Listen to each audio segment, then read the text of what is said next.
میں سن 2000 تک 2002 3 4 تک غالباً اسلام آباد میں ملاقاتیں کرتا تھا لوگوں سے. وقت مقرر تھا، جگہ بھی تھی. ایک صاحب ہر دفعہ آتے تھے، مریض آنے کا نہیں ہے، وہ ICU میں اور گزشتہ 2.5 پونے 3 سال سے کومے میں ہے، بے ہوش ہے، نہیں آ سکتا، آپ دیکھ لیں. میں گیا تو مریض کو دیکھا تو بالکل بے ہوش پڑا ہوا ہے. بہت بڑے اپنے شعبے کے بڑے تھے وہ شخص، ملک بھر کے بڑے لوگوں میں ان کا شمار ہوتا تھا. میں نے دیکھا نا، اسے کہنے لگے، کوئی کہتا ہے جادو ہے، کوئی کہتا ہے مرض ہے. 2.5 سال سے خاتون پڑی ہے، اس کو ہوش نہیں آیا، نہ زندہ ہوتی ہے نہ مرتی ہے. اللہ کی طرف سے میرے دل میں کچھ اللہ نے چھوٹا موٹا جو اپنے علم میں سے علم کا ذرہ عطا کی ہے، اللہ کے پاس تو علم کے خزانے ہیں. میں نے کہا اس کے لیے استغفار کریں، اور ایک پوری کی پوری ٹیم بٹھائیں، کوئی مخلصین کی ہو جو استغفار کرے اس کے لیے، اور استغفار یہ کرے کہ اللہ تو اس کی روح اپنے پاس لے لے اور اس کو موت دے دے. بس استغفار کریں. اسے کہنے لگے موت؟ میں نے کہا سچ تو یہی ہے جو میری سمجھ میں آئی ہے، میں اپنی سمجھ کا دعویٰ نہیں کرتا. کچھ عرصے کے بعد وہاں کی ایک خاتون آئی، نرس، ریٹائر ہونے کے قریب تھی.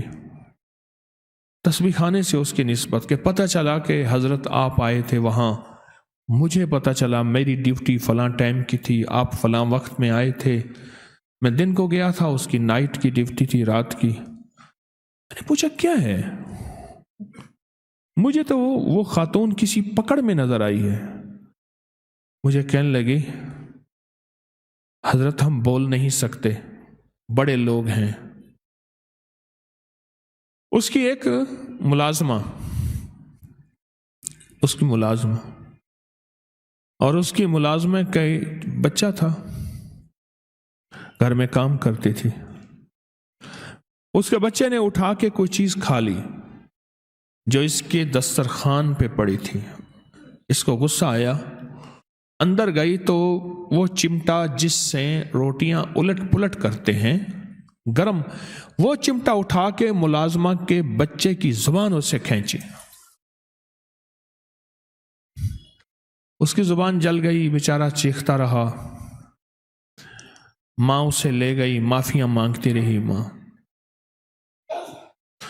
بس کچھ ہی عرصے کے بعد اس کے سر میں درد ہوا،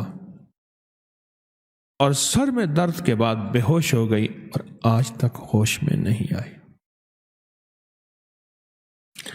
اللہ کے نبی علیہ السلام میرے کملی والے فرماتے ہیں، میں 70 دفعہ صبح اور 70 دفعہ شام استغفار کرتا ہوں. نبی پاک معصوم وہ فرماتے ہیں میں 70 دفعہ صبح، میں 70 دفعہ شام استغفار کرتا ہوں. وہ استغفار بنیادی طور پہ میرے آپ کے لیے ہے، وہ استغفار بنیادی طور پہ میرے آپ کے لیے ہے. مجھے بتانا ہے، آپ کو بتانا ہے، امت کے لیے کرنا ہے.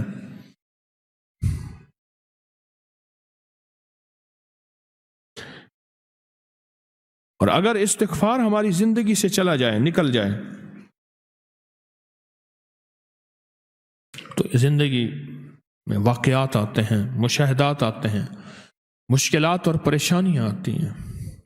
توبہ استغفار، توبہ استغفار.